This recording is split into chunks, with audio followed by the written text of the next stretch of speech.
Made it back to SFO from the desert. 49ers injury update. Their kicker, Eddy Piñeiro, is very likely going to miss some time. Week to week with a grade 1 hamstring strain. So San Francisco is going to be bringing in kickers for workouts over the course of the next couple days. I need to mention that Jake Moody is available. He's on Chicago's practice squad. The 49ers can poach him off of there, but don't worry.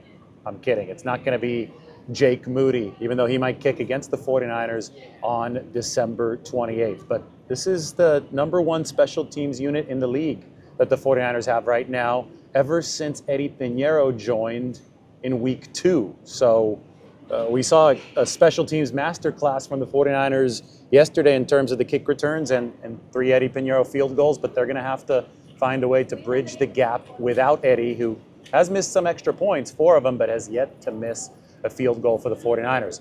San Francisco did lose Tatum Bethune to a confirmed high ankle sprain. So the replacement for Fred Warner is going to be out for a few weeks. Curtis Robinson played well in Bethune's absence yesterday. He's going to have that radio in his helmet. 49ers down to their 3rd Mike linebacker this season, and they're still 7-4. Unbelievable. But Curtis, he tore his ACL last year, fought to make it back this season. Pick 6 in the preseason was a big moment for Curtis Robinson. Smart player out of Stanford. Got a shout out to that. He's going to be taking over that Mike linebacker role. Remember that Nick Martin is now playing the Sam linebacker for the 49ers. So they're going with speed on defense at that 3rd linebacker spot as they try to persevere moving forward. Robert Beal Jr. suffered a concussion yesterday. He's in the concussion protocol. Much more on the 49ers performance in a little bit, but here is Kyle Shanahan with his conference call on the day after the 49ers win and then move to 7-4. All right, guys. The injuries from the game. Robert Beal will be in the protocol for concussion. Tatum Bethune did have a high ankle sprain. Expect him to miss a few weeks. Eddy Piñeiro, right hamstring. Sure he'll miss. It'll be week to week. And that's it from the game. Go ahead. Kyle, what's the plan as far as bringing in to take Eddie's job while he's gone? Yeah, we're going to bring in some guys for workout. Either they're working on that now. They're going to do it either tomorrow or Wednesday. Do you have to do the same thing at linebacker? I'm sure we'll bring in somebody possibly for practice squad. I don't. Tatum's not. I don't think he's going to go on IR. Because especially with their bye week and stuff. So I don't know if we'll have the roster spot for that. But we also have Jalen on practice squad who would be the next man up. So we'll see how that works out with the whole roster. Kyle, Curtis Robinson played a career high in snaps and also had 13 special team snaps besides. How did you think he did? I thought he did a real good job. Curtis has been preparing for that opportunity for a while, especially coming back from his ACL this offseason. Thought he did a hell of a job, and it's our whole defense just with battling through that game, losing a ton of guys throughout the game, and just being out there for 82 plays and having to do it both special teams and defense. It was a hell of an effort by Curtis and a lot of guys. Kyle, do you have any Coach, you mentioned in the locker room. Hamstring injury on Eddie? Is it a strain, a tear? It was a grade 1 hamstring. Coach, you mentioned in the locker room after the game that you've been waiting for a win like you got against the Cardinals. Just wondering, did it feel kind of like a reset or like a full execution of the game plan for the first time this season? No, it was just more about getting turnovers and not having any, and then making some big plays on in the return game on teams. Kyle, have you guys as an organization talked about the possibility of bringing in Justin Tucker for a workout? No, we haven't talked about that. Does that mean he's not coming in? He's not on your radar? I have no idea. We haven't talked about one kicker with them, so I'm not sure about anyone. No, they're putting together a group of guys to possibly bring in Tuesday or Wednesday. Have you got a chance to talk to Brock today? I'm sure everybody's wondering how after he gets through a game, how he's doing. No, I haven't talked to him today. Gave the players the day off. A victory Monday, plus would have happened probably anyways with it being an 8-day week with us playing on Monday night. But we're all getting away from each other a little bit next 2 days, and we'll get back together after that. I was just talking to him last night. I know he felt pretty good and seemed like checked out all right. He had one play where he got tackled from behind when he was running towards the sideline, and it looked a little awkward. Were you so? Do you feel so good about the way he practiced that play did not concern you, or was there at least a moment where you're like, okay, let's see how he does here? No, I really never did have that feeling throughout the game. He gave us a ton of confidence in the last week on how he's looked in practice, just how he's talked and felt, and really never thought about it in the game. Kyle, it may be obvious since Eddie hasn't missed a field goal, but have you ever had this level of confidence in a kicker since you've been a head coach? Yeah, I mean, Robbie went a whole year without missing one, or I think it was just one. I forget what it was. So I had a lot of confidence then too. But no, Eddie's given that same feeling, and he's been awesome so far, man. Pumped that we've been able to get him on the Niners. Do you know why he was so fired up after his last field goal? It looked like some of his teammates had to pull him over to the sideline. No, I don't, but I heard about it. I just saw it on film. I think he's just a very fiery guy and fun. We enjoy it, and I'm not sure what happened. What about backup? Sorry, Jennifer. What about backup quarterback? What are your plans with Adrian Martinez? And then you've mentioned in the past that you'd like to see Curtis Rourke at least get some practice. Is that still the plan with him? Yeah, we'll open up his window eventually to give him 3 weeks of practice and decide what to do from there. Then Adrian, we're waiting to see if he clears waivers, see if he's an option to bring back on practice squad. Kyle, Arizona only put up 22 points, but the yardage-wise, especially by Brissett, 452 yards. What did you see from your guys in coverage once you watched the film? I was real proud of our defense. I think it's 35-10 going in, or at some time in the fourth quarter. I think we played a lot of soft zone, wanted to make them work for it to get down the field.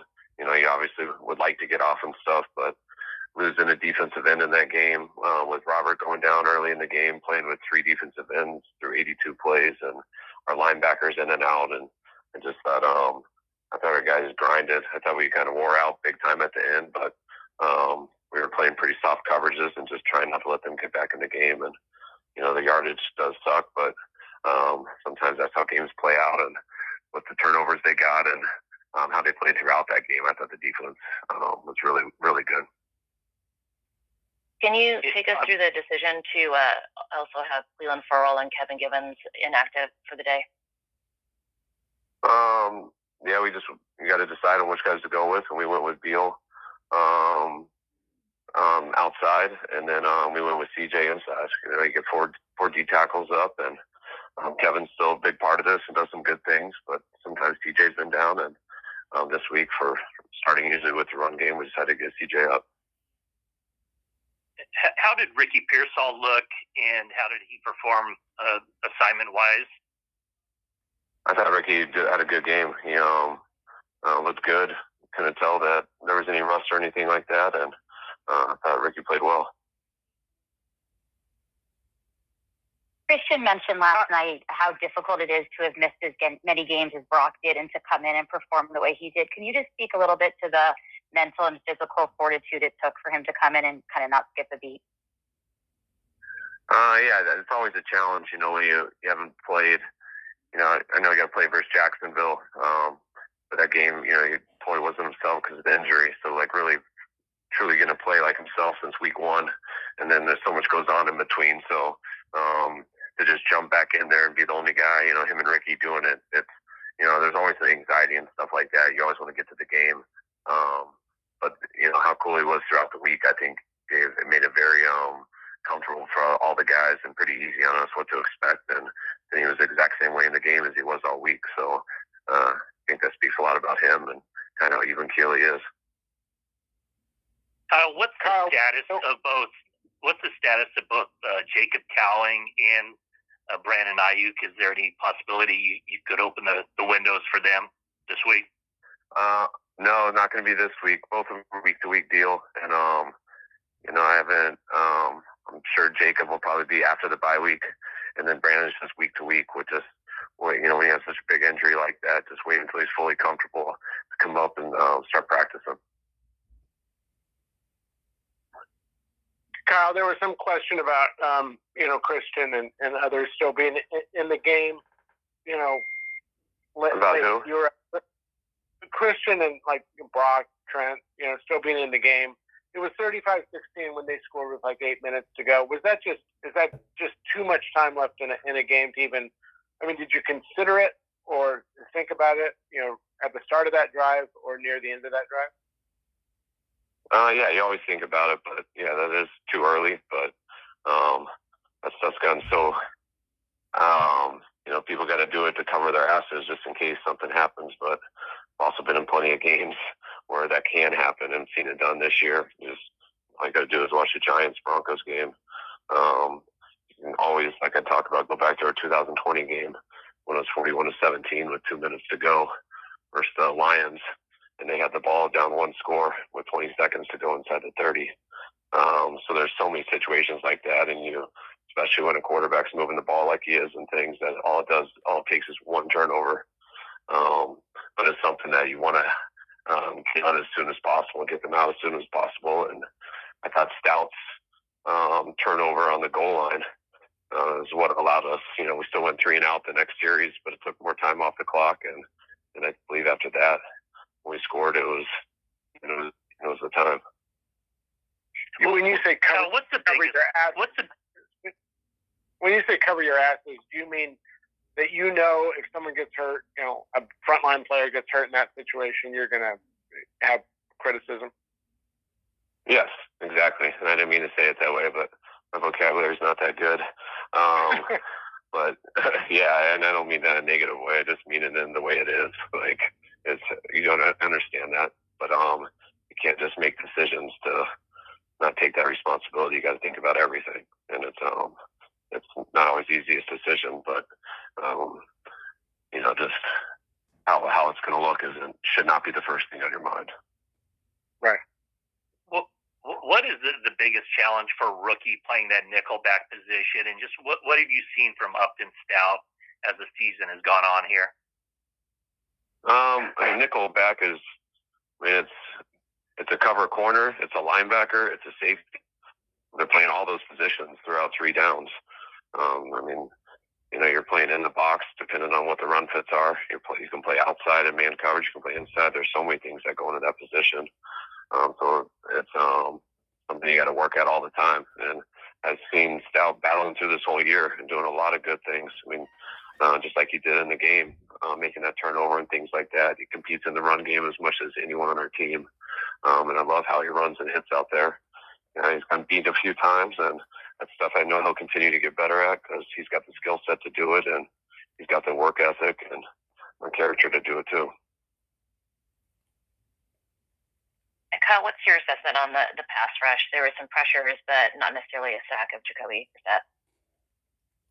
Yeah, I thought we had our opportunity a couple times. I thought Jacoby hung in there really well and took a couple big hits and delivered some big time throws on a couple big plays. I like that we didn't come after him as much with calling blitzes and things like we did the week before, which allowed him to get rid of the ball and get completions. But I thought we did better not giving up the big plays. The ones that we did have pressures on. So we seemed to find a better balance with that in this game. Kyle, in terms of McCaffrey, did you expect to use him this much as a receiver this season, like to help compensate for Brandon recovery? And then, how much better of a receiver is he than when he first came a few years ago? Yes, we did plan on using him this much, and I think he's the same. He's always been this good. Christian his skill set is what makes him special. So he's always been like this.